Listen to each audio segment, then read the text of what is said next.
Good evening, everyone, and welcome along to our late but normal live stream.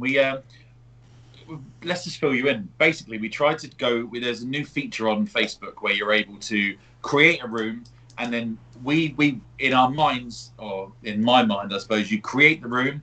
You're able to play that room, and whoever wants to join us can come live on a video, and those that didn't can then watch us and still ask the questions. But we just thought that people might want to try and go live. And it just didn't work. Absolutely didn't work. And I think that for us, because it's a Facebook-owned thing, we couldn't test it before. The only way to test it was actually to go live. And it's probably one of the only times we were live before 7 o'clock, because we were actually quite earlier. So one time we're bloody early, we weren't able to stream to anyone. So tonight's show is going to be a real random show, because in our minds, the preparation was there a little bit, but this was going to be more about the questions coming from you and chatting to us live. I think the only one that successfully come on live was Vicky, who's joined us this evening. So just give you a quick few hellos. You know myself, Dan and Lee. We've got Andy, we've got Mary, and we've got Vicky. So Vic's been on. How many investigations, Vicky, been with us? Oh, I've lost count, maybe. Yeah. Quite a few. Quite a few. All right. The last one was Preston Manor. So what if I had to put you on the spot now, Vicky? What would be your favourite venue to date? Wimmering. Okay. Because of the excellentness of that night. That was amazing. No, that was my last one, actually. Wimmering was my last one. Was it? And, that was really exciting. Really exciting. Andy managed to catch such a good find, and I'm really gutted I missed it because I was in the next room debunking footsteps underneath the doorway. You saw him moving underneath the doorway. I must have saw it. Yes, trying to debunk it, but Andy managed to capture a full shadow walking across the stairs, and camped out there all night, didn't you, Andy? Yeah, just sat fixedly staring at that stairway for the remainder. I don't know, must have been 4 hours or so. But I did manage to see the shadow with I've forgotten her name. Jo, I think. Was it Jo? Jodie. Thank you, Mary. Yeah, we did manage to see a bit of the shadow that Andy caught in the doorway after we went up into the attic area. So that was pretty good. But we didn't manage to capture it going on those stairs again. But yeah, I really want to go back to Wimmering. So we always sorry. Yeah, so I saw my shadow with Jodie, and in another location, it was at a prison that Mary saw a shadow with Jodie. Yeah. So basically, just hang around with Jodie. Yeah. Jodie. Exactly. She must be a good omen. I reckon so. Right, next time she's on the event, I'm going in her group, I reckon. We'll all be there. There'll be one group of 2 and then a group of 60 and one group of her. Yeah. So Vicky, I was going to ask you then. So Wimmering's one of the best for experiences, but do you different? So we always ask the question: what's your favourite venue, and then what's your favourite venue for experience? Would you say, taking the Wimmering and the experience out of it, do you have a favourite venue, or is it the same one? I do like Preston Manor. Preston Manor is one of my favourites. The China Dog Room is my favourite. Yeah, that was, I think, probably because one of the first experiences that I've seen with Mary, and I know that something was by that door, and could we, Mary, find anyone around there at that time, and that was really good. I really liked Preston. But then my first ever one, I think, if I meant to, with Andy, was the Rifles. Was it the Rifles Museum? Yeah. And I got this real Scooby-Doo feeling, and that was my first ever one, and it was really good. And that was in the library. And when you touched on your back. On the back. It felt like someone had touched me on the back. And Andy specifically didn't tell me any information about the library before that time. And then that happened, and then he divulged some of the sort of history of that library. So that was really good. But then we spent quite a lot of the time trying to debunk the toilet light going on and off. Well, there was no flushing noise as well at one point with it. Yeah, and there was no one there. Haunted toilet of Haunted Rifles toilet. Museum. Yeah. Do you know what? There's a few haunted toilets. So we had Heather always talks about the haunted toilets at Skirrid Inn, and that time when she'd gone to the toilet, and she thought one of us had gone in to scare her afterwards. Had a secret location too. Mary, can you make a note? Yeah. Haunted toilet show. Haunted toilet. Yeah. There's got to be a show in that. Write it down. The haunted toilet show. So, for those that are watching, say hello. If anyone is watching us, like I say, we've come on very late. We've come on in a completely different format, but we are going to still bring to you a show. Again, quite an underprepared show, but what we've done is though I've got 1, 2, 3, 4, 5, 6 questions. These are my questions. Yeah, okay. That normally we share with the group, and we haven't actually done that. So I know Mary, you put some questions together, so this would be quite a good little thing while we're sort of chatting with others and while we're just sort of moving around. If anyone at home that's watching has got any questions, or Vicky, if you've got any questions, you can chuck our way. But I've got some sort of questions we can sort of fire back in anyway. So I'm sure we've bumbled our way through it. But I suppose the key thing for us was where we've just been. The Ram. So we came live from the Ram last couple of Wednesdays ago, was it? Yeah, 2 Wednesdays ago, wasn't it, I think? Mm. And the Ancient Ram Inn is one of them where it never, I don't know, just every time we go there, so the first couple of times we go there, we're in complete awe of the building, of John, of being able to walk where Ghost Adventures have walked and do the investigation techniques and really be like I was going to say a fangirl then, but a fanboy of like ghost hunting and stuff like that, really. And then we've had loads of little, and again the team will say it as well. We've had loads of little things happen. So the first thing someone says, okay, well, it'd be interesting to go back there. We've done it a few times. Go back there with some lesser people. So we went back there, and then when John suddenly passed away, we were like, well, let's go back there to see whether the activity's heightened or whether it stopped. And that was a really good night. And then when sort of the place turned into more, I say, a ghost hunting venue now. It's certainly more. It's turned from a home to a ghost hunting venue now. Even the last investigation, one of our colleagues, Mark, said, "I wonder if it's going to be soulless, or whether now all the artifacts are out of it and it's not so crowded and so sort of spooky us in a way where there's so much crowded around you. Will it be different?"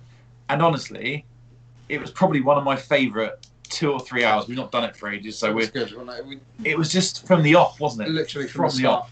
Well, even when we were outside taking photos, Andy was upstairs getting something. When you had a few bits going on. Yeah, just putting equipment out. I was just wandering around, and K2s were going off, and there was definitely a feeling up there right at the start of the night, which made me think, is there someone else up here? There's definitely a sort of Scooby-Doo feeling in that Ram upstairs, and the communication right from the off was just there, and then we couldn't really even get through that intro when we were sitting downstairs talking about the Ram. Just crazy. Straight away, it just wouldn't let us settle. But the thing was that when you guys were downstairs, I went upstairs bravely to go to the toilet, I think, and as I walked past the witch's room, the K2 went off, and my phone was downstairs. I had a torch on, that was it.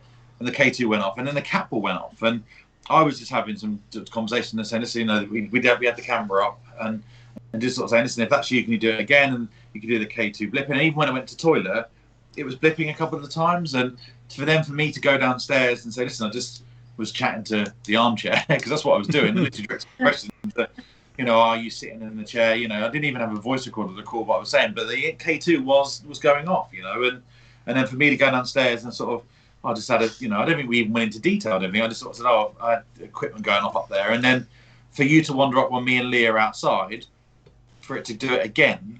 Yeah. And then I think what's even, at the moment we're reviewing the footage, aren't we? So we're going through the footage now. And Andy, I know you've done a bit on yours. And even that intro where we've had recorders upstairs and while we're talking downstairs, we're able to marry up the footage of us talking. And actually, I think the fascinating thing that we've already found was you're talking about the experience of the K2. And at that very time, the K2 is going upstairs. We don't hear it. No, I was sitting there saying, well, earlier on, the K2 was going off upstairs, and that second, it goes off in the Bishop's room. Mad. It's crazy. And the footsteps and the thuds, it was right the way across, wasn't it? It was just literally right the way across the house. Wasn't it? It was just all night. Yeah, and I think even sort of, I think it's certainly a house that gets cold, doesn't it? And I think that it's almost like loads of activity, and then once we got to sort of 12 o'clock, it was just, and that's been the same in most nights we've been there.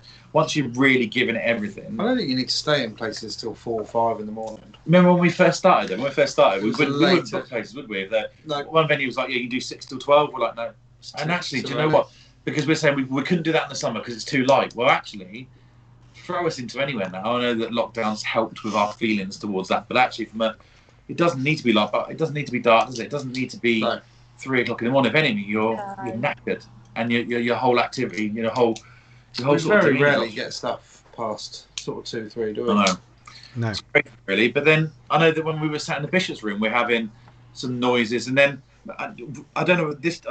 This wouldn't have even been recorded, so we need to go back and review this as well. I think we had a bit of a problem with the cable, didn't we, on the computer? So Lee's taking them off me now, so I'm not going to wipe the footage like I've done on other events. So Lee's taking the cameras back off me now. Good idea. So, but actually, if you think about that night, myself and Andy are sitting in the bishop's room. There's no camera.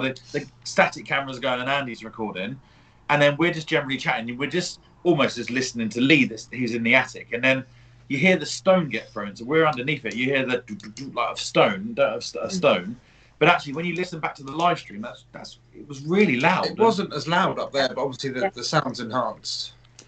It wasn't. Yeah, I heard like a click. But... Well, at one stage, me and Andy are sat there chatting, and we're just generally sort of chatting, and then I can't remember which one of us said, but I think that one of us said to each other, "He's coming down now," because we saw. I remember you saying, speaking to me. Because so if I'm sitting like this, the main door's to my right hand side, and then if as the sort of crow flies, you'll see the stairs to the attic, and it's almost like it lit up, and it sounded like you'd come down the stairs and were walking towards us, and we sort of said, almost, I'll listen back through the audio, but almost make a bit of a joke that he didn't last that long there, or he's come down quite sharpish, and then you hear we're sort of looking at the door, waiting for you to come in, and then you hear is there someone up here? And we were like, what? Yes, I thought you were just coming through. And that's we actually got that on the footage as well. So you've got Lee kind of standing at the top in the attic. It's not moving around, and you can quite hear 2 footsteps on those stairs.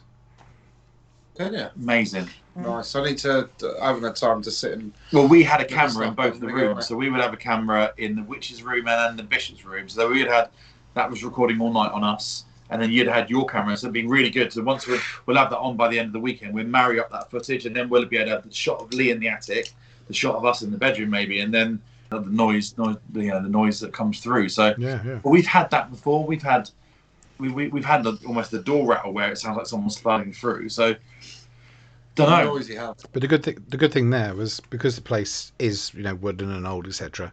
And if you have a few people there on multiple floors, you kind of ignore all the footsteps and the walking around and stuff because people are there. Yeah. But because there were so few people there, it was amazing to just sit there and go, that footsteps, that's definitely not us.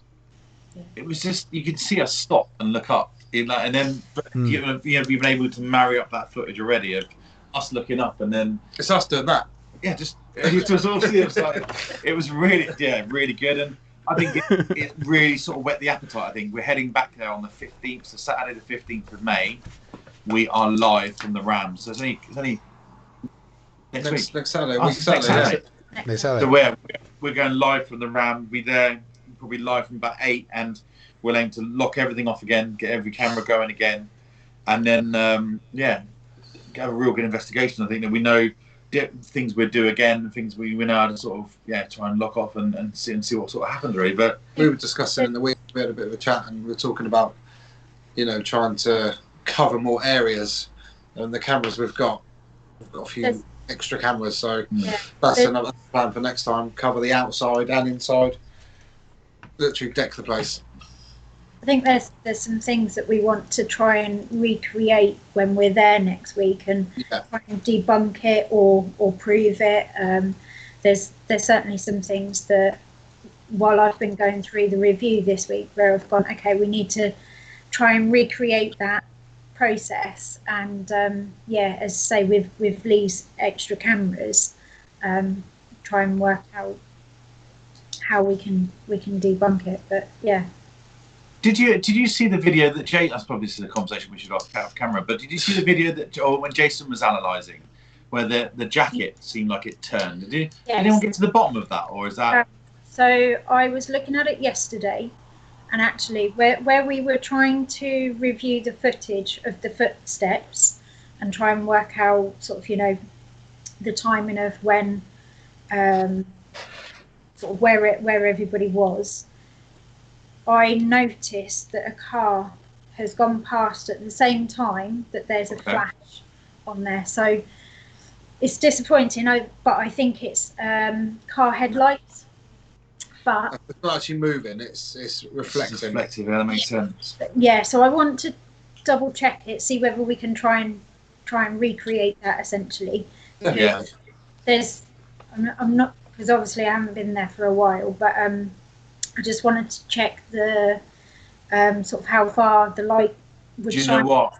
But I think that's what it is. Mary, you'll see it straight away. So where the jackets are hanging up, so we've got the sofa, the jackets hanging up. There's a square that's now cut out, which is above the grave. Right. And then straight across from that, all the Toby jugs are gone, and there is a window to the outside. So at first I didn't see how that would be possible, but actually, if a car cut is coming downhill, there's definitely a way the light can get through. I just took a photo through that square so you can see the travel. Do you know what we'd do as well? We'd just go out with torches and we're shining them through. Yeah, that's what I thought. You could dress up as a car. I might actually. Do torches. That'd be amazing. I'd be really impressed if you had a fancy dress outfit of a car. I would be really impressed. Go and get it. There it is. I'm just getting that. Okay. We actually do have one. Go push Do it. you? Push it. Amazing. I'm sure Theo would not be very happy about it, but yeah. My car paid for it. Sure. I want. Yeah, but no instalment sounds in. So at the Ram, I guess that for us, we're set up a group, so it's going to be the Saturday evening. So we had a real good following last time, but we were working the next day, and it was one of them where it was a school night, wasn't it? So it'd be lovely to go back on the Saturday. It'd be nice to go back. I don't think we'll probably get in there before 7 again. Not going to annoy the neighbours or anything. So we're going there at 7. I think we'll be going live for sort of 8, half 8.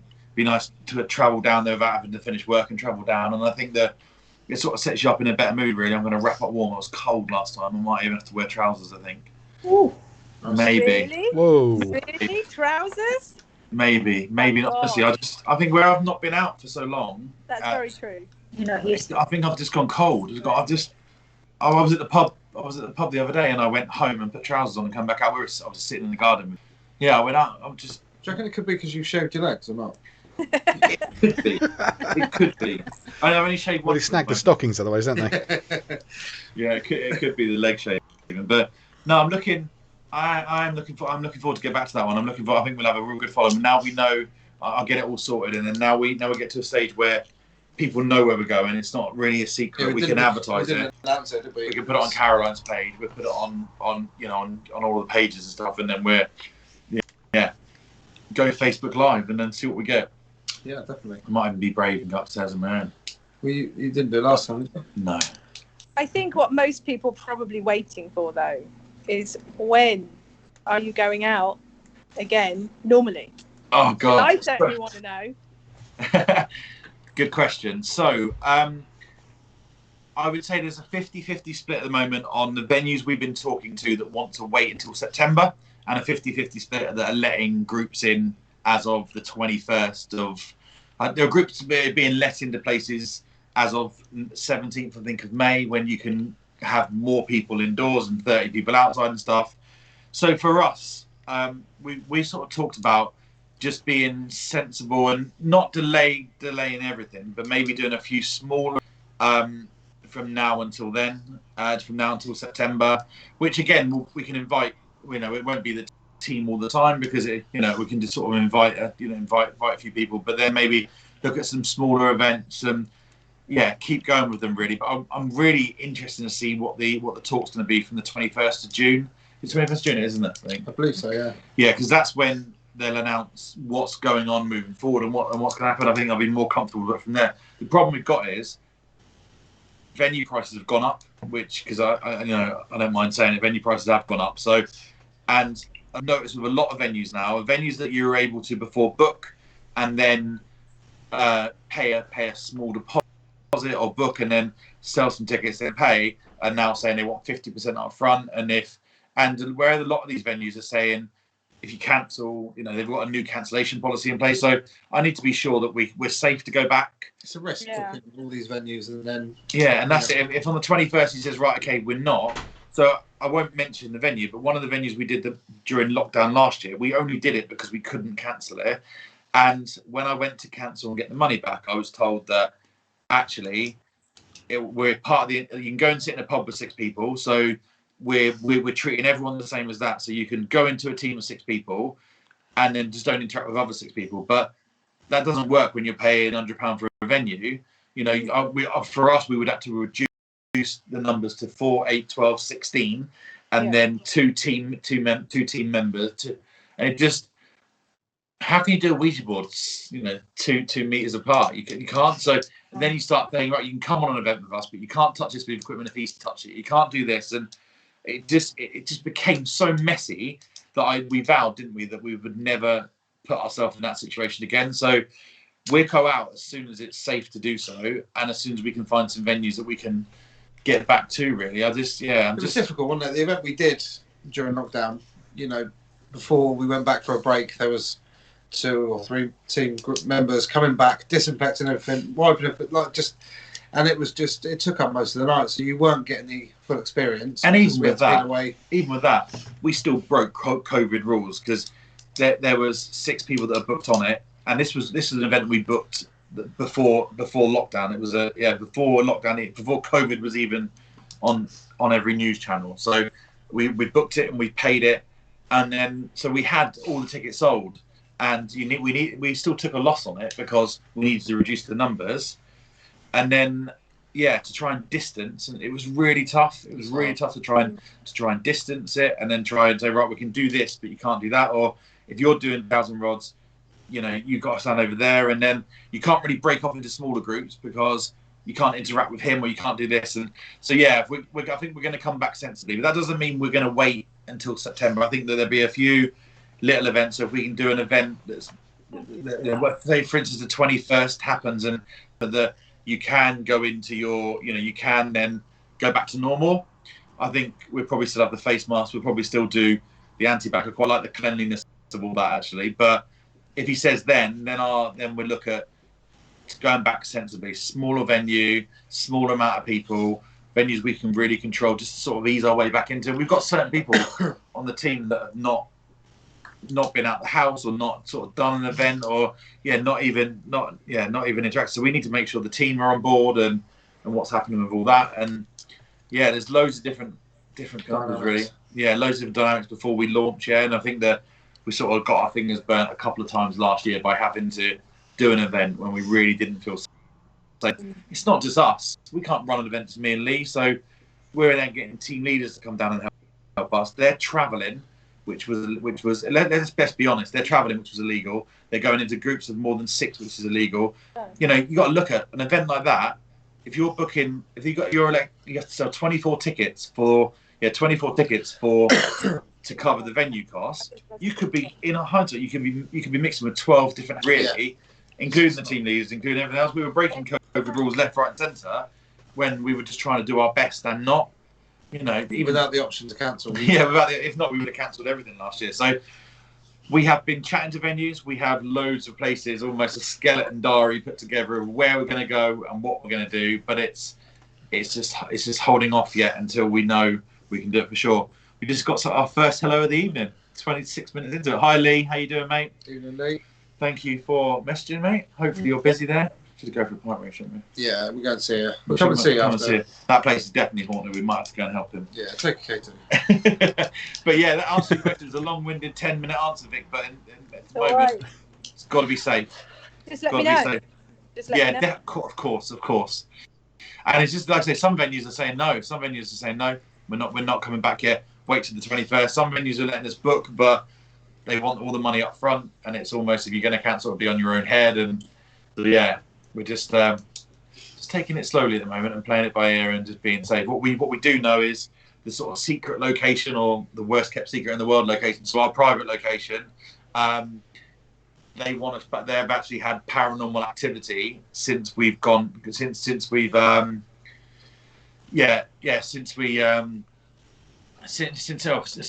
left. So they've had activity from other people, from people that have been working there from a COVID point of view, from staff.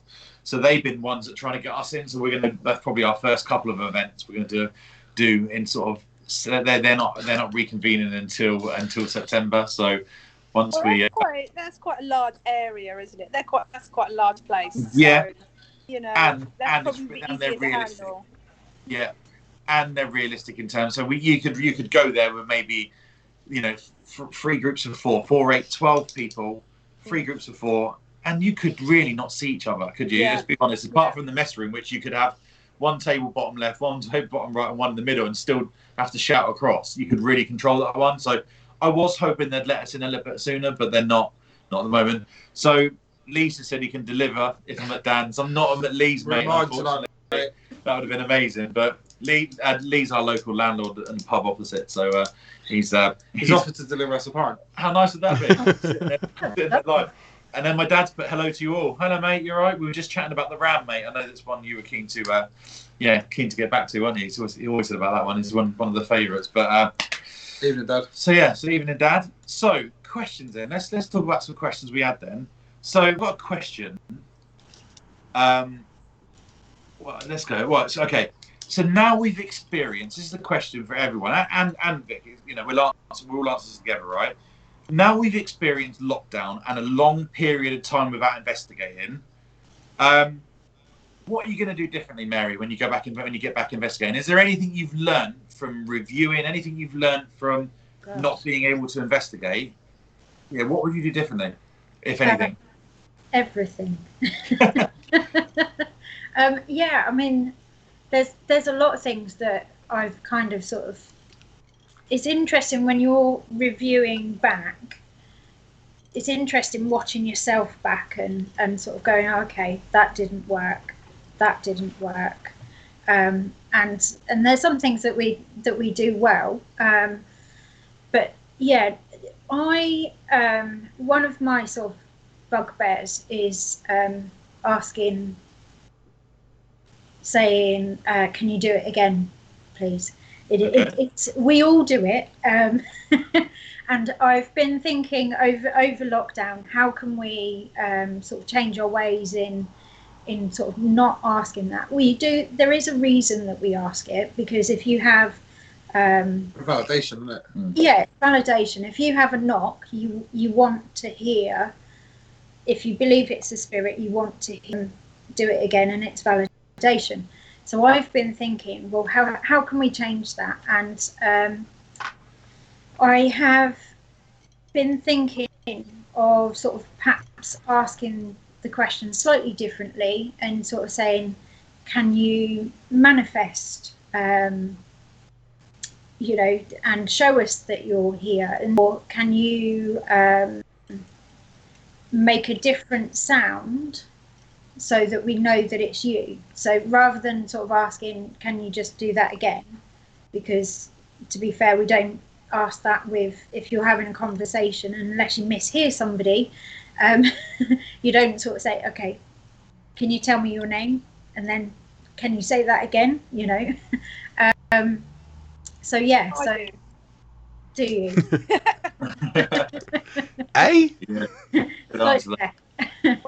But yeah. So yeah, and there's definitely other things that I've been thinking about.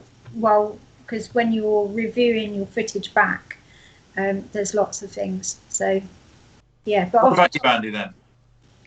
Well, over this period, I've been kind of exposing myself to other groups a bit, and other organisations have been doing things. All right. Don't really giggle. But only on Anyway, weekends. right.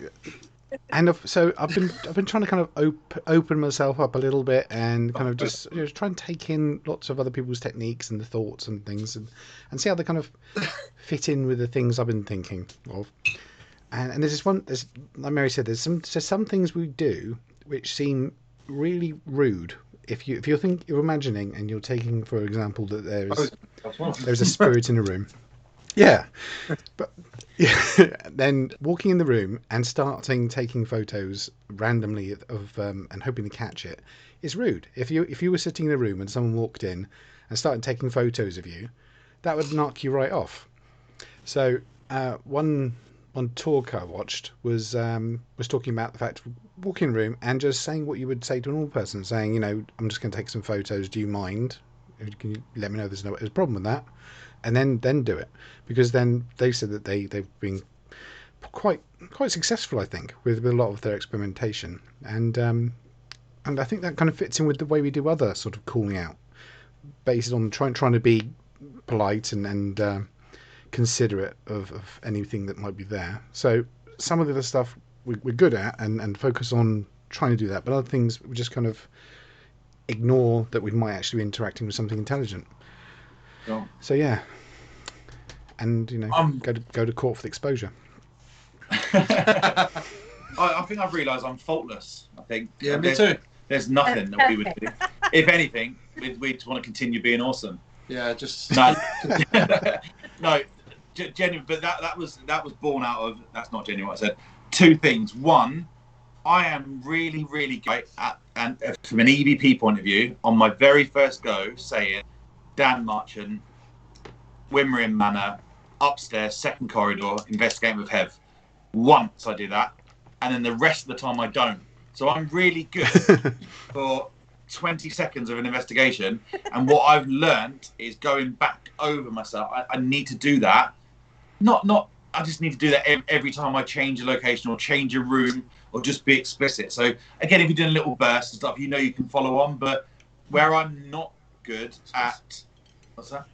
Yeah, where I'm not good at reviewing straight away, I need to make sure that I'm better at signalling where I am. And, just, I don't know, some of them is a breeze to listen to because he's got me. The first one's easy, but I just don't do that every single time. And whether it's a laziness thing or get into it, I've really struggled over the festive period. It's not been festive at all. Over lockdown. I'm just not very good at it when getting into investigations. It's almost sloppy, I say widdly or whatever, and then you just, you could catch a really good bit of evidence that you've just not labelled well. And especially if we're getting into where, Mary, if you've not come on an investigation, but you're reviewing, I know, Vic, you've looked over some stuff as well, haven't you?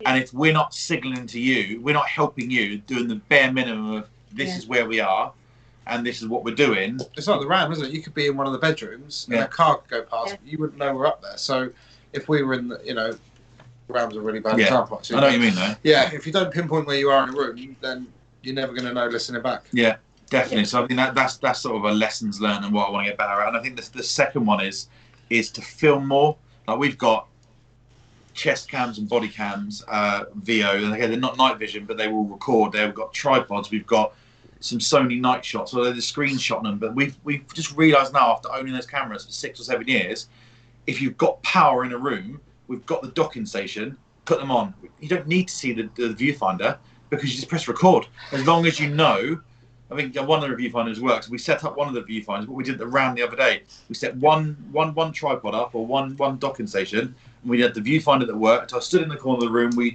worked out the parameters of where we wanted to film. We took that camera off, and the one that didn't work, we put down in space where we knew it was capturing the room. And then we knew that was set, and then we took the one that was good. So we've just got to start pushing record. That's all we need to do. So, but I think that the good thing with that was, look at the evidence we are going to capture. And I know what we've captured so far. When we were downstairs in the room, we had Witch's room, Bishop's room, and the camera. And when we go back on the 15th, we'll have another 2. We've got both VOs that we'll be recording, plug them into the mains, and we've got. I'm going to film outside as well. Yeah, so we've got. There's so much more we can do. We had the track cameras, didn't we? So actually, joking aside, there are lots of things that I've learned about myself, and I think just record a lot more. I just find it, from my point of view, when I'm doing events, I'm normally with the newer people or the teams that need team leader in. So I actually, we don't. But even Heather's even said, who just bog standard, barely notepad and pen, and that's what she does. she's bought herself a camera. She's got a voice recorder. So she now is saying, how much have we actually missed? Because we're so hell-bent on saying, right, okay, these guys want to just do a board, or they want to do rods, or they're not really interested in the bleeping boxes and stuff. But actually, we've missed a whole host of things. So if we're just recording, so I think they're my two really that I've just got to get better at. But yeah, I've taken up what you said about it. We've talked about this before, haven't we? But probably reviews, being hot on it and trying. It's difficult with our day-to-day lives and stuff, but just to try and, because after an event, your memory's still fresh with everything, so it's difficult to do it 2-3 weeks later and remember who was there, who was in that room and stuff like that. So just to allocate some time, maybe on a Monday, to just review what I've had while it's still fresh. And mine is to probably record more. I take a lot of photos. that's I'd probably take. That's my one for you, I think. I think at the Ram, I took 75 photos. Yeah. And we were filming for half the night. So yeah, definitely. I take a lot of photos, but a lot more recording, maybe a chest cam or a head cam or something, just to cover more ground. But yeah, we should have done one where we criticise it. What could you be doing more? We can just like end the call and no one's friends anymore. But I did make a note for you. You take some amazing photos. You've got some like, it's only got to come to light now, especially from Andy said, well, you only got any photos of here, and we bombard the Dropbox with all these amazing photos that sit on your phone. How many photos you got on your phone? 36,000. 36,000 photos, and probably 20,000 of those are ghost hunting. Yeah, 20,000 are ghost hunting, and some amazing. We're stuck even on the website with, we could replenish all them and change all them and stuff. So I think from getting that into the Dropbox, getting that into the that's why you make some amazing photos. The storage we've just updated, just so I can do it and try and upload a lot more stuff. So we've got it there on hand. And Andy, if I criticise you, no, I'm joking. No, there's no criticising. No, exposing yourself. Yeah, you can just stop exposing yourself. That'd be amazing. Oh, stop. Okay, right, fair enough. So Vic, okay, question for you then. We've just done ours. What is there anything that I don't know. You've been so Vicky's been reviewing some of our footage, haven't you, as well, and some of the stuff and helping Andy out and stuff. Have you learned anything from what we do, or anything in terms of what you want us to do better when you look at more? Well, I guess the difference from my very, very first ghost hunt at Burston Brickworks all the way up to my last one at Wimmering is the equipment that you use has changed. Oh, thanks to Andy and his amazing spiders and little wristbands and all sorts. So I've seen the amount more data that you're getting, and Andy's shown me on his website, and what parts of the data you're getting for what used to be is a lot more. And I find it really exciting because I'm all about the science side of it.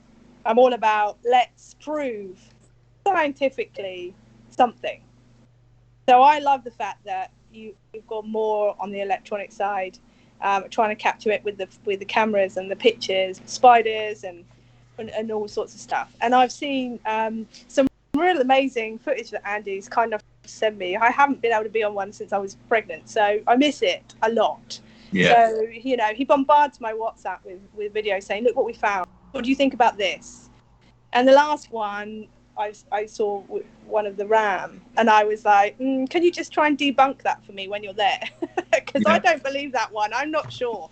And then there was another one. Yeah, the chair. I really wasn't sure because you can't see the bottom of it.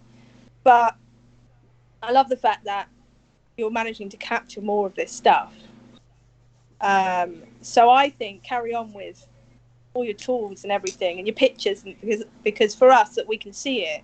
And I love the fact that you can watch it live, because quite clearly that works, because you were sent some footage back that said, I saw this, you guys didn't see this, but I saw this while it was live. Yeah. And I love that. I think that's real. We like that, don't we? And I think that it's difficult when we do private events. We got some guys that just prefer to get their head stuck into it and don't really want to do it. But for us, it's a way of just bringing more people. That's my favourite technique. My favourite way of investigating now is to share it with people at home. I think if someone can, pick up something that we miss as well, like you were just saying, even better. It works, doesn't it? It does work. Having the extra eyes and ears, you do capture so much more. I think it keeps you going as well. If you're getting nothing, it keeps you going while you're live. Yeah, I think so. Right, because you just get cold or tired, and you're able to give it that one more, and then something happens. Then did you hear that at home? And they go, yeah, well, we heard the bang, and then that just really gives you that buzz of being able to sort of keep going. And Yeah. And I think sometimes they can hear things that you haven't heard. So it's, I mean, I've watched some back and you see to see, did you guys hear that? Sounds like this. And you're like, no, we didn't. And then you can go and look. I think it's great. Nothing like the real thing. Don't get me wrong. I totally miss it. I want to go back to the real thing. But, you know, all my ghost hunting gear is in a box up in my new loft room. We open to come back out. Crazy, isn't it? So, Andy, right?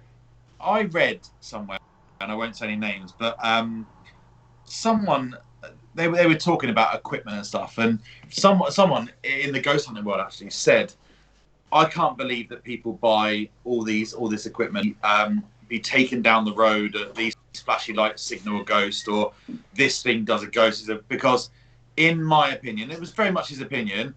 In my opinion, equipment needs to be calibrated. And if you're saying that a ghost is what it's detecting, you can't go somewhere and guarantee a ghost is setting off. So how can you calibrate that equipment? How can you have any faith in equipment if you can't validate that it's... I should have asked this question. It's quite a technical question, but I sort of read it. And at first I was a bit like, what? All equipment's rubbish. And then when I sat and listened and sort of really read back on what he was saying, I sort of got what he was saying. But there's a lot more calibration that we do, isn't there, in terms of making sure that, so if it's a temperature, like he was almost branding the whole equipment, as people get sent down the garden path, you know, don't get me started on the K2, don't get me started on flashy lights, don't get me started on this.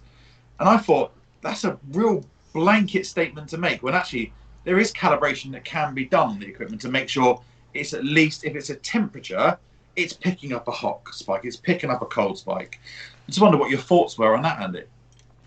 Well, it is a very interesting point, and something that I constantly wrestle with. And I think that's probably why, I think for every piece of equipment I'm taking, which I'm using to trying to communicate or spot something paranormal, I've got maybe 2 or 3 which are there just to check against that one piece of equipment. So I think you can calibrate individual bits of equipment, like millimeters, etc. It's actually got modes in it to do that. But a good piece of calibration is just having a baseline. So be able to put a piece of equipment in a room, like a K2, and it detects EMF. But if you've already done a sweep of EMF, or you sweep after you've got it, then you've got that baseline, and you know that there wasn't some EMF there before, and now there is. And you can't say that is a ghost. All you can say is that is EMF. It then takes some work to take that data point and that information to then link that to something which might be paranormal. So if you start calling out to it and then it starts hitting responses, then that is an unusual coincidence. Or the RAM, if you walk into the room and it goes off and it hasn't gone off for the previous hour, that's an unusual coincidence.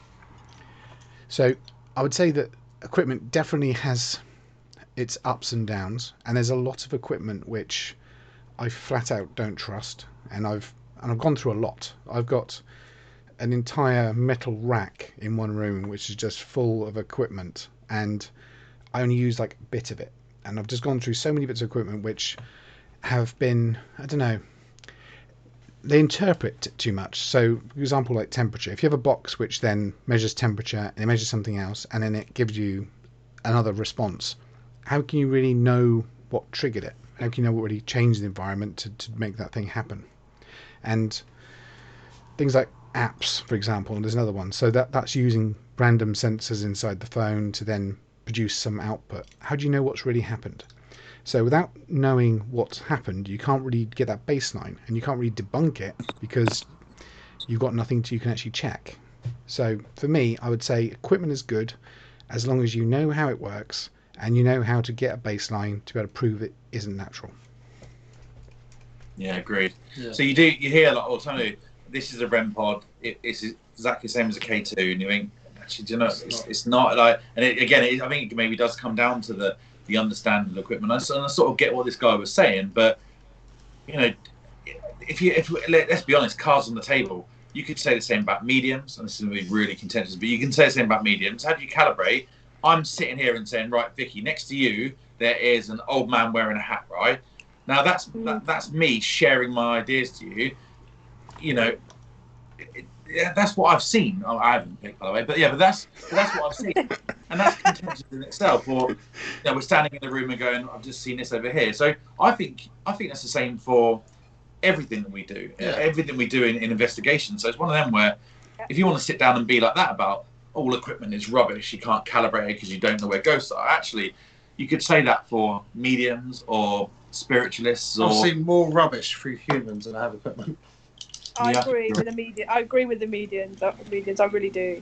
But I think that the electronic side, the more data points that you get for the same thing, like you've got cameras, you've got video, you've got these different machines like Andy, like your spider, but you also use things about like heat and air pressure and all these things. And if they're all saying the same thing, how can someone say, well, actually, how do you know that works? Because they're all pointing out. So, you know, the air pressure might have dropped, or the heat might have dropped, or the electronic, you know, the one that you put on the wall for the electrics, that one sometimes used to see if there's any electrical points. Yeah, K2s. Thank you. If they're all saying the same thing, how can you say, well, it doesn't work, because it could just be interpreted? You know, mediums is just one person, those types of things, and you don't know whether they've invested a lot of their time in looking at history and things like that. Yeah, you have to take, because it's so easily looked at now. You have to trust.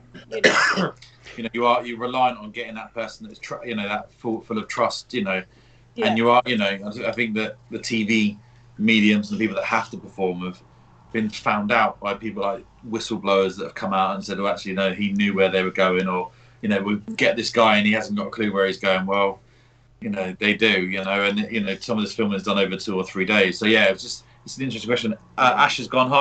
Hi guys, hope you're well. Ash, thanks for joining us, mate. We had a few hiccups in the beginning. We have a few live video. We tried to go live with everyone on video, but it didn't really work the way. So we're just sort of chatting about everything and anything. Any questions? So anything you want to ask, let me know.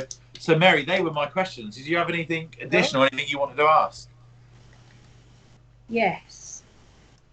Okay, let's go with this one. So, do you have a favourite? This is actually, I'm stealing one of Andy's questions because I think he was going to ask this. But do you have a favourite? Cheers, thanks, Mary.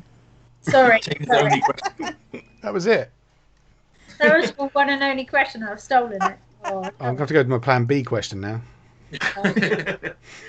I've started now, so I've got to finish, haven't I? Yes, of course. So, do you have a favourite area at a location that you like to investigate? So, you've got your favourite location, but an area within a location. Yeah, I think I probably. Do you know what? I reckon I probably have at most places I've been to. There's a room or an area that I think I probably. Yeah, probably. I think every venue I've got. Yeah, I've got probably a. Widley. I love the bar area. I like the above the ground, the bar area up there, what we call the bar area. I don't know. I suppose I would say yes, and I'd say there's probably a show on that. Do you have Bishop's Room? Yeah, the Bishop's Room at the Ram's been really good. I think that courtroom at Galleries. Yeah, that's your favourite, isn't it? Courtroom Galleries. Room 10 in the secret location. Yeah, room 10 secret location. Preston Manor. What about Preston Manor then? Let's look at Preston. The dog room. The China dog room. China dog room. Thank you. It's been called the dogging room on previous shows, so we've changed it to China dog. It's so much better. China dogging. Yeah. See, mine's the children's. Upstairs in the servants' quarters bedroom. Yeah. Mine's the northwest bedroom, because that's the one where the cupboard door opening and they've got decent EVP. Oh yes. Yeah, the answer is yes, Mary.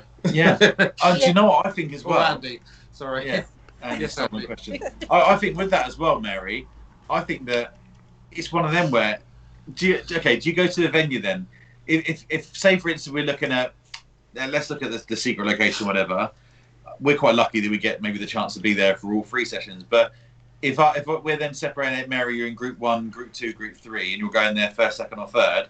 When do you want to investigate that room then? Is that the first place you want to head to, or do you what do you reckon? Completely selfish that I want to go straight there. Do you? There See, I like to send you in and get warmed up, and then we like to go in on the back end. Yeah. Warmer pack. Which works, because if you want to go there first, then... Yeah. So Mary, then let me ask you a question on that then, because it's your favourite place. Do you think that it's better to go first, or do you think in your 3 sessions, which is the best session to do your favourite place, or that you think is the most, activity? Yeah. Because obviously we start early, don't we? We start early and we go to quite late. Yeah. What do you guys think is the best time? Historically, with room 10, when we've gone into the room, you can feel the energy that's built up in that room. So for me, yes, I like to go straight in to that area, because you've got that built up, pent up energy, and it may work with sort of, we warm it up and then Dan goes in for the next session, but historically I think there's only one time that I've actually ended up there on the last session. I can't remember whether it was active or not though, so I think because 9 times out of 10 Dan lets me go in there first, so yeah. Do you think timing makes a difference wherever whichever location you're at? Do you think timing is key? I have a sciencey answer, as you like the data. Yeah. Would you like to know the data? Yes, Based on events which we've got evidence of, and we could show you the video or the audio, so I call them class A's and B's.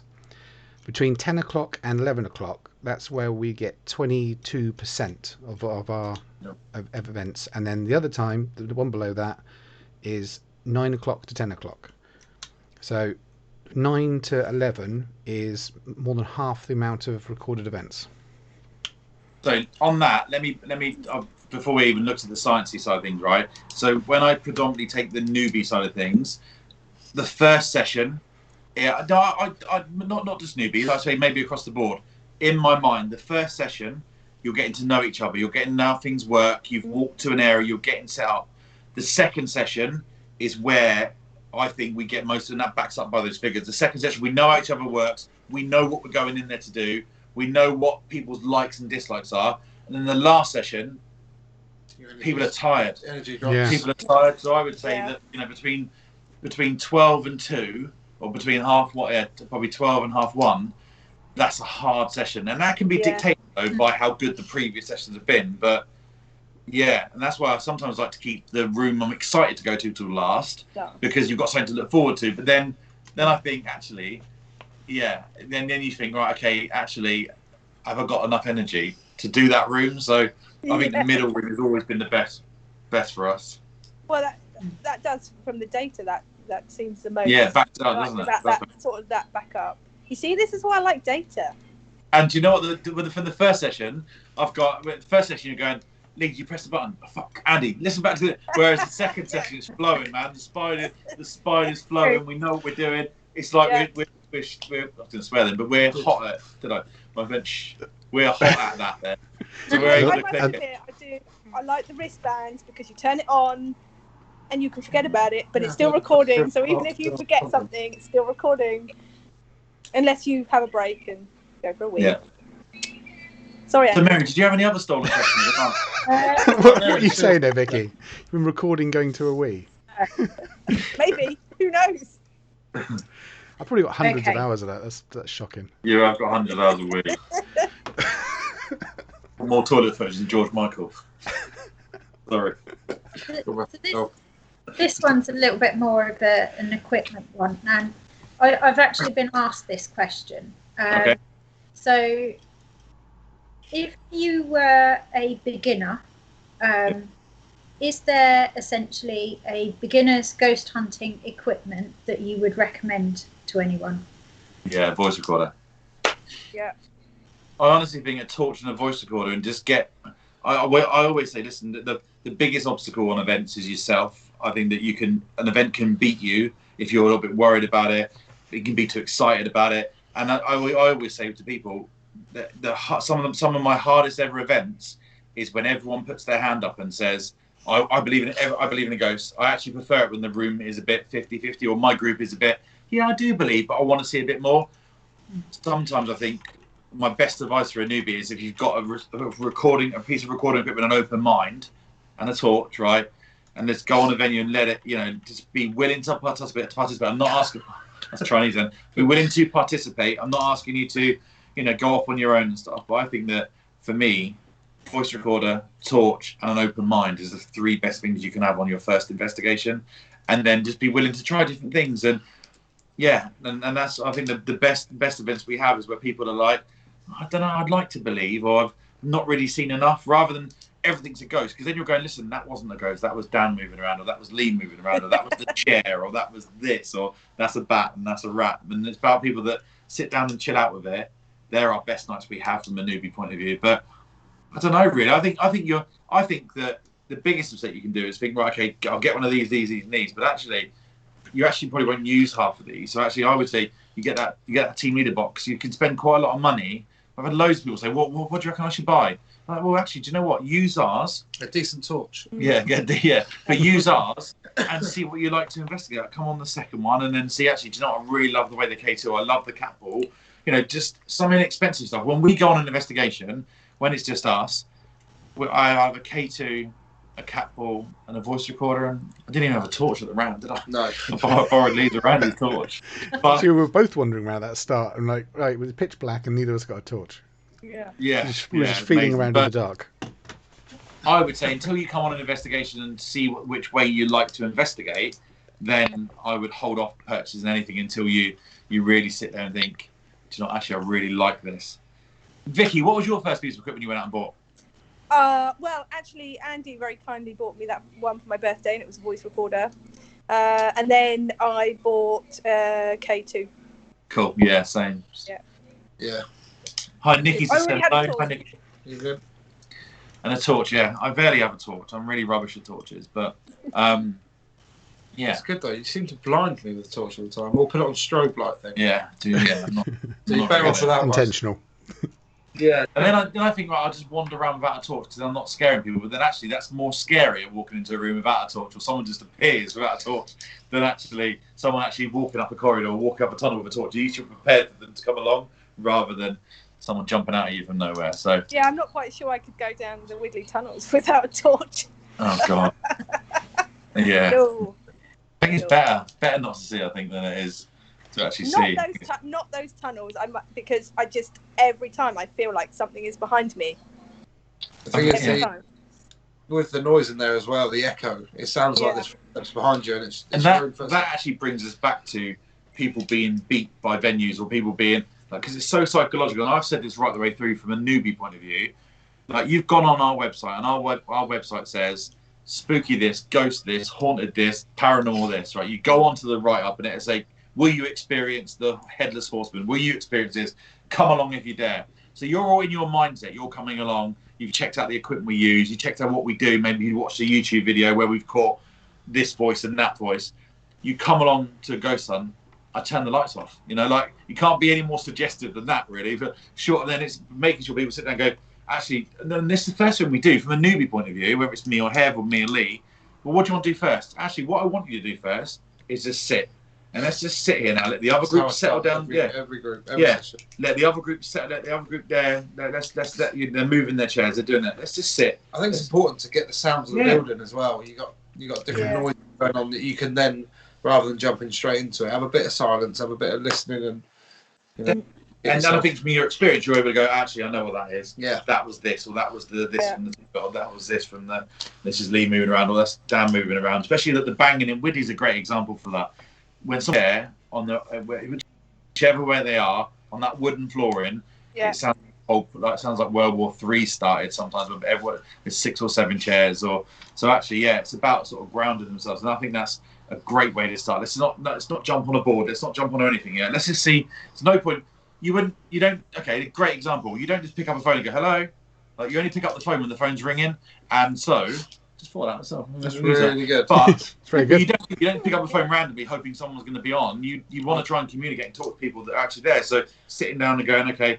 And I like to introduce the group. So I'll say, right, okay, you might recognise a few of us before. My name is Dan. This is Lee. and then go around and give out names. And this is what we're here doing. We're very similar to the groups that come along, and or other groups you may have experienced, and just sort of generally have a chat. And then I think that's when you start to pick up like little knocks. It's actually. And by that time, we probably got me doing something, or Lee then's gone around and put the cat balls out, motion detectors, and we're getting a little flash here, there, and everywhere. It's probably exposed themselves again, but we are getting little hits, or, little bits on things. And yeah, so my best advice to coming on an investigation is to sit down and shut up, which is really rich for me because I don't ever sit down or shut up. So yeah, it's one of my hardest things to do, I think. So, try and do it. But I think that. And that's why maybe you spend the first 15, 20, 30 minutes of the first session not getting too much or not really recording too much because you're really just getting your surroundings, getting used to your surroundings. But it's more calibration of yourself, isn't it? Really, it's kind of getting your own baseline of location. You are calibrating yourself. You are getting used to the surroundings. You are getting used to the cold or the wind that rustles through, or the rain, or Widley again, a great example. When a motorbike goes up and down that road, up the Portsdown Hill. That carries right the way through, even the cars that go up and down. It's making sure that you're just used to those noises and you're used to the equipment, and we're talking through the equipment and stuff. And we used to do the equipment talk in the tunnels, but that was taking up so much time. And then we've sort of moved that now up to the investigation and into the sort of briefing, really. So at least people are able to say, no, we put a K2 down there, and someone's gone, hang on a minute, what's that one? Is that the flashy one? So people at least have a bit of an idea what they're investigating with, really. So, any more questions? Like Widley, yeah. Widley's a great one. One of my favourites. Definitely. Yeah. So these are a couple of fun ones now. So, okay. But this actually follows on with what you sort of, we go there and introduce ourselves and have a chat. And so my question is, do you think spirits are curious about what we do? So when we go to an event, do you think they're interested? And wonder what we do? I like to think they are. I also can think they could be very much bored of us and bored of being asked the same questions, the same techniques. You got to think some venues that they're investigating Wednesday, Thursday. Widley, again, I'll keep mentioning the bloody Widley, but Widley, you can book that 7 days a week, and they have teams and teams of people in there of 30, 40 people at a time, all running around, splitting into, sort of groups of 10, splitting into, and I think they can be fed up with us and fed up with the same question, or not this. And then it goes back to what you said about, can you do it again, please? Well, actually, do you know what? I've done it. You asked me to knock, and I've made a knock. You've asked me to, and I think and that's why I was chatting to Beth, and I said, Jeff, I was chatting to Beth, and Beth was saying about the new prospects, and she really hopes we can have a new venue. And do you know what? So do I, because I think you go there with, a fresh approach, a fresh factor. And I think I think the way we do it is a different approach, but also somewhere new. What's quite nice about the secret location we do, we're the only people that go in there. Yeah, definitely. So we don't do it. We've had other groups go in that have tried their way and not been as successful as what we've done. I think maybe because they're used to it. So I think they can be intrigued. But I think it's really about asking the right questions, being set up in the right manner. And again, we've always said you wouldn't walk into a pub and sort of like, you do this, you do that, start doing it. Or like Andy said, take a photo of this. You go in there, you bed yourself down. You sort of get yourself acquainted, really. You should do that anywhere you go, really. But some venues are done to death. So I'd like to think we tailor our approach a bit differently to other people. But maybe that's why we do get some good responses. But yeah. Well, another thing that I've been trying to do over lockdown is think about different questions that we can ask. So a lot of them are probably sort of more, they've got to be tailored to the environment you're in or the location. But, are there sort of questions that we're not asking that might be slightly different from anybody else? And I've got a few sort of held back, so that would be another thing that we'll be doing differently when we go back. Yeah Definitely. Nikki said as well, I think they're fed up with us. I agree. I think they're fed up with the mundane same way of doing this or doing that and doing this, and we all fall foul of it. You do get excited and you make that flash and then does it, and you say to do it again, or it's just about getting a different approach. Because in fairness, we could be talking to something natural by saying, make it flash, it flashes. Do that again, it flashes. Actually, tailoring your approach. Actually, could you make the lights go up to orange now if you're able to do that, or could you change from this to that, or are you able to show us in another way that you communicate? And I think that's, I'm excited to get out and try that. I reckon try a bit of a different approach. Yeah. So. Okay. Got another question, or are we going to fit? We're going to probably last question, then we're done. I reckon for this evening. Okay. Well, I've got two more. Okay. One's a fun one, and one I think will be interesting. So this one can go around the table. So have you ever considered yourself as a ghost? What would you do, and where would you go? SeaWorld. Would you? SeaWorld. You do, yeah. You're a bit fan of no, I've never considered myself as a ghost, really. Although that we do have, and this is maybe a bit morbid, really, but we do have, actually, with myself and Rog had not Vicky, Lisa did have provisions in place that if we ever did pass, and actually, do you know what me and Simon have as well, that if we were to pass, we would have a message to bring through, so we knew it was one of us. And Lisa wrote hers down, so sadly she passed first, and she wrote hers down, and sadly that's never come through. And Simon's recently passed, or the last couple of years, and there's a word that I look out for all the time, and something that so a word that we look out for all the time, just to see whether they would come through. But yeah, no, I've not really considered myself a guy. I don't know, someone who investigates the dead. The thought of dying scares me a little bit, so I don't really want to, I'm not ready to sort of think about that yet. But yeah, we have. No. I suppose your answer is a yes and a no, because I do have provisions in place that if it did pass, you'd know.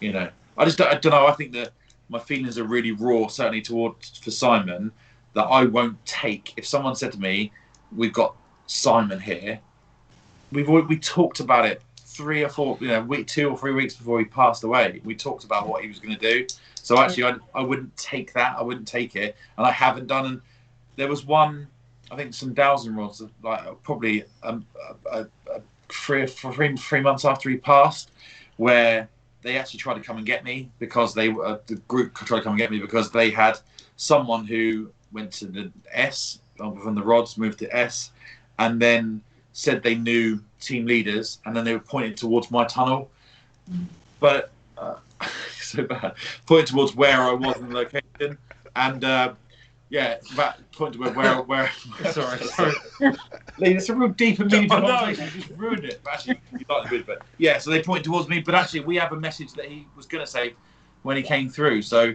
And he didn't, so I said, listen, thank you for coming to get me, but I'm not coming until, ask him, does he want to move to the board if that's easier? Ask him if you've got the message that Dan's expecting, and if that come out, I'd pass out, I think. But we've had a few things. We've had a few times where we thought Lisa came through, but the information was so wrong that, so not really. I suppose I have thought about it quite a bit, Mary. The answer was no in the beginning, but yeah, I bloody have thought about it. Go. That's it, we're done. We're out. Andy? Not really. Yeah, I'm still struggling with the concept of thinking that what we're dealing with and what we're witnessing is actually someone who's then died and wants to communicate with you. Really, I'm not actually there. No. Life after death, oddly, but Mary and I have a provision in place as well in case one of us dies.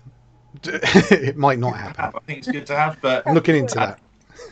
Yeah, touch wood. But if I did, I would go on to Sky News and then start messing around with the broadcasters during a live broadcast, and really kind of show I was there. Because if you want to show that you're there, why would you go to a tunnel in Widley and do it? People were looking for ghosts. You go somewhere where people don't believe in it, and then you make them believe. Yeah, definitely. If you really want their attention. Definitely. Lee? What do you reckon? What would you do? Don't know. Never really thought about it, if I'm honest. No. I would just bug the crap out of people. Oh, the change there then. Yeah. Jesus. You'd move them. You move the rods a little bit, just enough so they bite it, and then just leave them alone. Yeah. Yeah, I've never really thought about it, but yeah. Okay. Vicky? I don't know. I guess yes. I've thought about being a ghost. When I was younger, I certainly thought, yeah, I'm going to be a ghost, so I can just walk through walls. That would be cool. But I think the only thing I did think of was that if something did happen to me, I said to myself, I'm going to go and find Andy and just be like right in his face, so at least he can prove that it's real. Yeah. Thanks, Vicky. Appreciate that. You know what I mean? I'm going to go do it, so at least someone can prove that it's real. And, Yeah, and it will be, you know, and I'll be like, take a picture or something. Take a picture of me, I'm a ghost. So. Good work. Or I'd be there like this for ages and he wouldn't even be able to see me. I'd be like, I think I'd be quite a naughty ghost because I like to make people jump. So Yeah. sort of, I'd be the same as Vicky and sort of, trying to make people jump. yeah. Would Scared. be mischievous, Mary. Yeah. Yes. So your last question then, Mary. My last question. I think this is a good one to finish on. So, where do you see the future of paranormal investigations in 5 or 10 years? Oh wow. On the moon. Yeah. We'll be going there with flying cars, hopefully. Yeah.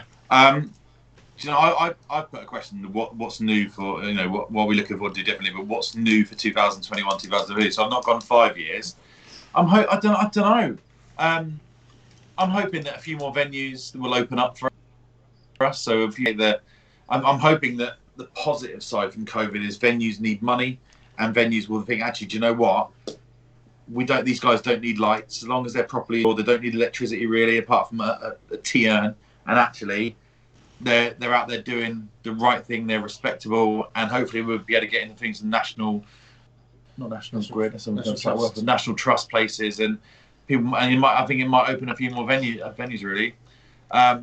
Looking forward to Andy to bang out some new equipment, so we actually don't even have to be at a venue. Andy's going to make robot buses soon. Yeah. Yeah. Just send They're home in drones. our pants doing ghost hunts. That'd be nice, wouldn't it? Right, Andy, we're going to chat about this. Obligations, get it out of your system before we get the public. I don't know. I love. Do you know? I love drone footage. I like the drones. I think that imagine being able to drone down windy tunnels or just they're quite noisy at the moment. But imagine being able to sort of be remote. And I know Andy, you once talked about having like a spider and then like a mini spider that would be able to alert you. I think that you remember we talked about that, like almost like a little rovery sort of dog that would be down tunnel A, but then would be able to alert your spider that actually the temperature has changed down there, or something that labels. I think for us, it's all about covering as many areas as possible. It felt good at the Ram the other night. It felt good being there with 3 people, but it also felt, or 2 other people, but it felt good thinking, do you know what? We have got eyes and ears upstairs. Everywhere. Better next Saturday will be better again. And I think that having equipment that talks to us, so we're able to calibrate from one room to the next, or having, I would love to see that sort of thing. So you're able to actually, do you know what? Because I think sometimes venues can be too big. But you go to a venue thing, everyone keep their eyes and ears out and try and think how we're going to split this into 2.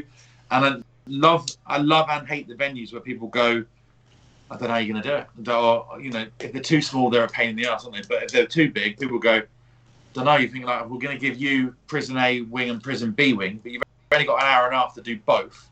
Where if you had eyes in one and it was able to alert you, I think that would be the future. I think that's the future, be able to cover more robot buses, I guess. Yeah, and kind of moving on from that. So like with the Ram, in real time we were able to kind of hear what was going upstairs, but we couldn't see the K2 go off and any of those sort of things, which we kind of missed at the point. But later on, we can go back and we can see that happened. But that's not that useful at the time to kind of just grab that thread and try and use that. So I see kind of a remote equipment telling you things going on, enabling you to actually then act on that and maybe kind of continue it, make it develop, maybe get some more communication going.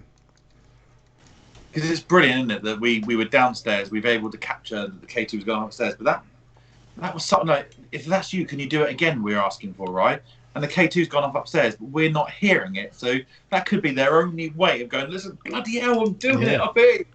And no one's listening to me. And then they're gone because they just think, well, yeah, they're asking me. Have they got concept of what floor they're on? Have they got concept of space? We don't know these sort of things. And how much have we missed? How much have we missed by being in one room or, you know, and another great example is, if that's you, could you do it again or make a noise for us? And then all we've done is recorded that when nothing's happened. We're not EVP burst. All we've done is put a live. So I've got an hour and a half on my voice recorder. We've gone. I'm listening to that next Wednesday. We could have a troupe Morris dancing on there, ghost Morris dancers, right? Yeah. And by Wednesday, it's too late, isn't it? It's too late. So a way of being able to react real time is, I reckon, our future. Leaders, I think why we just getting more team leaders? But there was an interesting point that Mary asked me to ask a question when we were at the RAM, which was, is there a specific location which is easier for you to communicate in? And it was kind of interesting. Then we were getting these things happening in different rooms, kind of early in the night, almost saying, kind of, come here. I kind of want to communicate, or in my case, stay there because we're doing things. And then I wandered off to find out if you guys were doing it. But it could be an interesting thing which we missed, which is you can pick up better things in certain locations in a venue for a limited period of time, and if you miss it, you've missed it. That's like investigating live on location, doesn't it? Walking around with that house. But yeah, and I think for me that would be the future. Just cover more ground, and like I say, the joke is bring more people, but actually for me it'd be less people, more cameras and eyes, but more. You know, it'd be amazing, wouldn't it, to have imagine the RAM and having those cameras all decked up to a main, like John's TV or TV down there, where we're sitting talking, and in the background you're seeing bang, you're seeing a flash of light, you're seeing this. That's what I'm bringing next time. And that would be amazing to link that up, or you know, I think live. Imagine being able to sort of imagine if like the four of us would all live stream it and all recording. I think that more eyes in investigation without having to bring more people is the future for me. Yeah. Great question. And that'd be kind of my answer as well, because what I've also noticed over lockdown is there are a lot of groups and teams who have changed what they're doing. Instead of kind of having events, they're doing little live streams, and some of them kind of done the sort of urban explorer thing, and they're investigating a house just with their team. And because they've done well in it, they're looking at kind of they have revenue coming from that. They might not pivot back to having large events again. They might just stick to these small events, which is kind of good, for, you know, across the whole paranormal community, be able to have, you know, very dedicated investigations, because I think, like we find, the less people you have, the more control you've got of investigation, and the better the evidence you get. Cool. Great question. I think we wrap up now. We've been on for an hour and 20, I think, live. That's not the cock up, but Vic, it's been amazing to have you on. Like, if anyone else is watching at home, Vicky's someone that comes along and does a lot of work in the background for us. So if anyone does fancy joining us tonight, we tried that in that way. But it's great to have a different view and people telling us what we're doing good and what we can do better on. I think it's amazing, you know. And yeah, it was a bit of a sort of last minute show because we never really planned it. We were going to go live videos. So yeah, the viewing's been a little bit less this evening. But yeah, the next Saturday we're going to to do that again. Oh, we're having activity, I'm telling you. We had like a and then we had like a Yeah, that's like odd. So we're going to investigate here, I think. But yeah, so next Saturday, guys, we are live from the RAM. So I reckon if we probably won't go live midweek, but it'd be great to try and get a video out of what we've maybe picked up. I know that's committing too much, but if we can watch it, because you're probably only waiting on us really to bring the footage videos back, and then if we can piece that together, we can maybe bring a video Friday night of what we captured last time, and then if people then can watch that and say, I think it might be this, go and debunk it, or actually I love when you did that, can you go and do it again? So we're trying to release a new video for you next week on what we found on our first little taster trip, and then Saturday night 8 o'clock we are live from the ancient RAM Inn, and there's going to be 3 to 4. It's going to be, I think there's probably just the 4 of us, I think. So yeah, it's going to be it's going to be amazing. So what's that? I don't get what's going on.